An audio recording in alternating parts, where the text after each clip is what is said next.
สบายดีทุกคนมื้อนี้จะพาทุกคนมาเฮ็ดน้ำแกงกระปุ้นปลาทูตีนไก่แซ่บทุกคน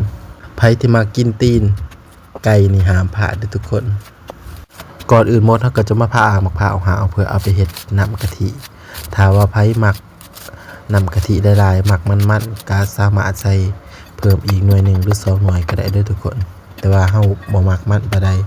เลยใส่ตัวนึงพอมื้อนี้ก็ได้แจ็คพอตได้ของแถมได้กินเจ้ามะพร้าวดนแล้วทุกคนที่บ่ได้กินเจ้ามะพร้าวแซ่บหลังจากที่ผ่ามะพร้าวแล้วก็เอามาขูดใส่งอกหรือว่ากระต่ายขูดมะพร้าวเลยทุกคนถ้าว่าไผบ่อยากขูดเองก็สามารถใส่กะทิกล่องก็ได้เด้อเมื่อคั้นน้ำกะทิได้แล้วเราก็จะมาตองใส่ตะแกรงตาทีเพื่อแยกฝุ่นและเศษมะพร้าวออกกะทิมะพร้าวนี่เราจะแยกเป็น2ส่วนก็คือหัวกะทิและหางกะทิมื้อนี้เราก็จะมาใส่เป็นปลาทูแม่กองปลาทูหน้างอคอหักตัวใหญ่แห้งทุกคน2ตัวนี่เกือบโลเลยถ้าไผบ่มักปลาทูจะใส่เป็นปลาชนิดอื่นหรือเป็นไก่เป็นหมูก็ได้เด้อหลังจากที่ใจกลางปลาของเราเหี่ยมหอยแล้วก็ให้นำมาตำพอหยาบๆเลยทุกคนบ่ต้องตำละเอียดดีก็ได้ต่อมาเราก็จะมาตำผักบัวหัวแดงและผักเทียม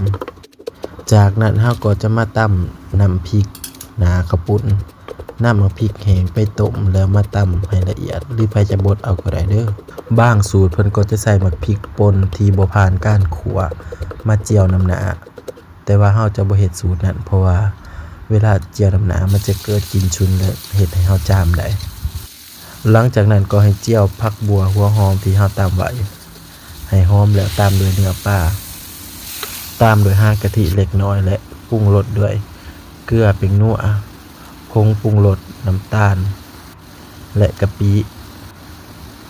พร้อมทั้งใบกีหูดปลาแดกต้มสุกน้ำด้วยทุกคนแต่ว่าเราลืมทายต่อมาเราก็จะมาเริ่มปรุงเลยทุกคนน้ำที่เราใส่นี่แม่นน้ำที่เราต้มมาพริกแห้งตามด้วยหัวสิงไข่และน้ำปลาแดกและตามด้วยเนื้อปลาที่เราคั่วไว้ก่อนหน้านี้ตามด้วยข่าอ่อนข่านี่เราจะนำไปเผาก่อนเลยทุกคนต่อมาเราก็จะมาเจียวน้ำหนาข้าวปุ้นข้างน้ำมันให้หอมและตามด้วยผักบัวหัวหอมและตามด้วยมะเขือที่เราตำไว้ใส่ไฟกลางเลยทุกคนตามด้วยข่าและใบกีหูดเมื่อน้ำหนาข้าวปุ้นเราเหลืองหอมแล้วก็ให้ตามด้วยกะทิ